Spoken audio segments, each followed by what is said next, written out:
Hello and welcome to the opening show of our primetime series, What Would You Do? If you see something and you think it's wrong, do you step in or do you step away? What people say and what they do aren't always the same. That's why our hidden cameras are so revealing.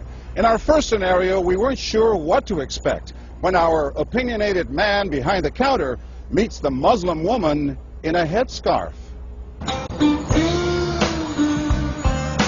Deep in the heart of Texas, at this little roadside bakery, bigotry is being served with a coffee and dish. Sir, I had a question. No, ma'am. We don't serve Muslims here. I'm sorry? This is America. We're at war with your people. I don't know what you think I am. I'm just trying to get an apple. Well, you're a terrorist is what you are. So, excuse me? You got to take your business elsewhere. We don't serve your kind here.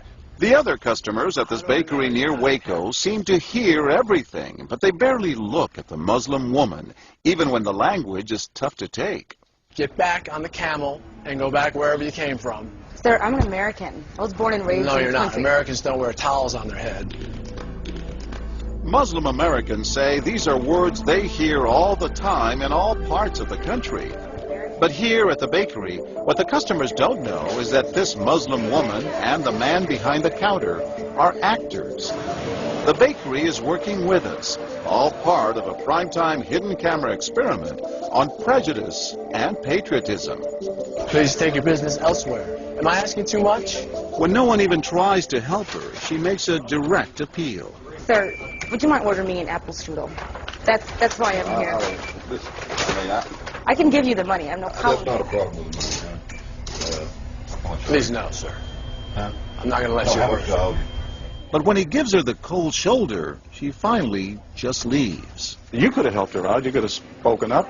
Why not? Me speak up for her? Well, if he would try to do some harm to her or something, then I would have. But why not try to set him straight? I really think that a person that owns his own business should be able to say who they sell to. She's not American. Others seem to agree with our actor as to who's an American and who's not. Is it all based on the way we look?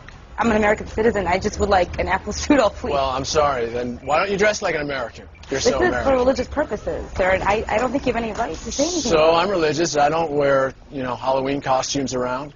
I mean, am I wrong here, sir? Not me. I run my business the way I want to run. That's right. Don't come in here without shoes and skirt on. This customer is adamant that the man behind the counter is doing the right thing. I'm ready for you. But the fact is, it's against the law to deny service to someone based on their race or religion. My name is John Quinones, and I'm with ABC News. What did you think of what you heard here? I didn't hear anything racist. He told her he wouldn't serve her. Well, he can say he wouldn't serve you if you come in here barefooted without a shirt on. But she wasn't barefoot or without a shirt on. Well, she wasn't dressed right. What do you mean? If I was running a place, I'd do the same thing. You wouldn't let Muslims shop at your store? I sure wouldn't. We never expected customers to be so candid. How do I know you don't have a bomb in there? Watch what happens this time when, once again, our Muslim woman is denied service. This is not right.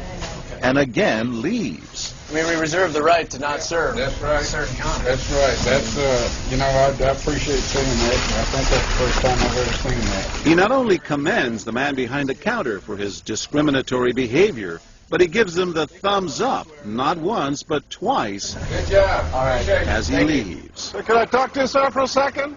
But when I approach, Sir, we're with ABC News. there is no thumbs up for me. We staged a little experiment in there to see how people would react to that kind of attitude. You know, I'm American. I am an American.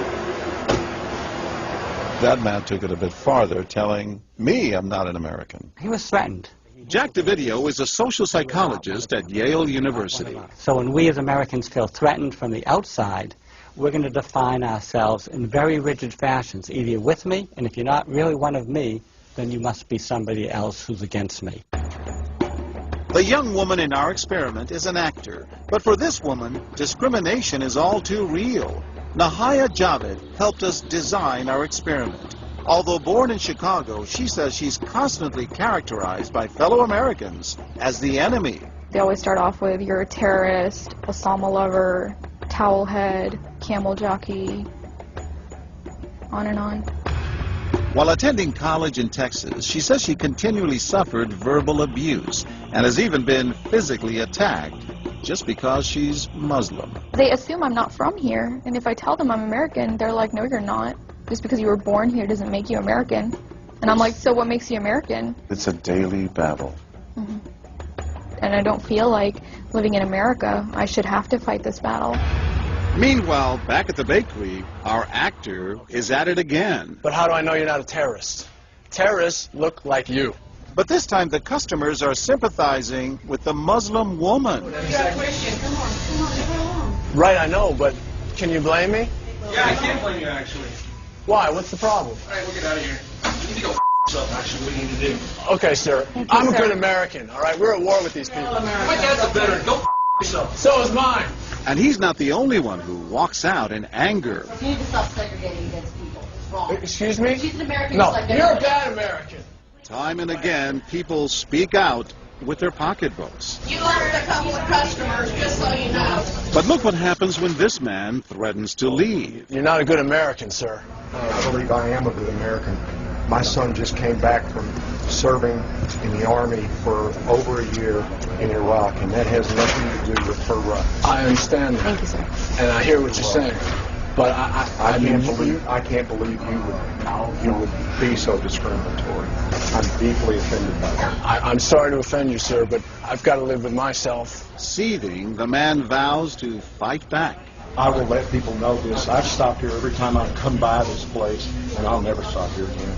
Why did folks get so upset? They saw an injustice. It's justice that binds us together. It's justice that makes us a society. Any threat to that kind of sense of justice and fairness undermines the entire system. You're really not going to serve her? No, I'm not. Perhaps that's why more customers are outraged by our actor's hateful behavior than approve of it. You're not dressed like an American. But no one is more persistent than these two young women who can't believe what they're hearing. Take your jihad, take it back out to the parking lot. Excuse me?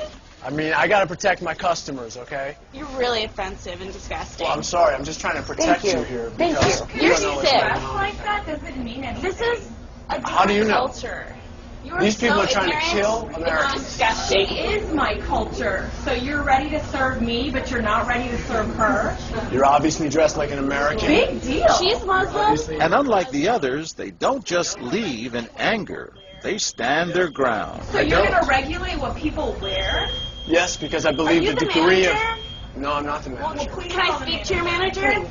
I'm John Quinones with ABC News. It's only when we catch up with our heroines that they finally let their guards down. I'm with my friend who's, Muslim, and it's, I've just seen how people treat them differently.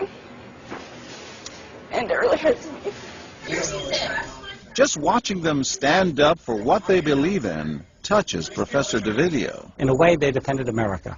And I was impressed by that, because they wanted this to be a just society, a just place, a just bakery. I'm John Quinones. And remember this man whose son served in Iraq? He's also moved to tears. Every person deserves to be treated with respect and dignity. No matter how In they're every dressed. situation, no matter how they're dressed. Never have we seen reactions so polarized, from a thumbs up for prejudice to an emphatic thumbs down. Go yourself. Two different Americas, both convinced they're patriotic. At the end of the day, 13 people stood up for the Muslim woman, while 6 sided with the clerk.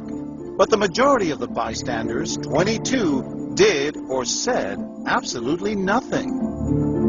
That's what's most frightening to Muslims like Nahaya, who was watching our experiment. In fact, so frightening that they often avoid going out by themselves. It's really sad because I'm old enough to be able to do things by myself. I shouldn't need a chaperone all the time. But that one time that I'm alone and something bad might happen, I'd rather be safe than sorry.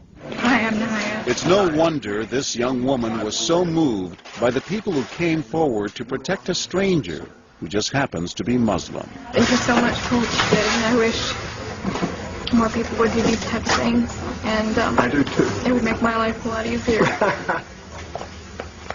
God go with you.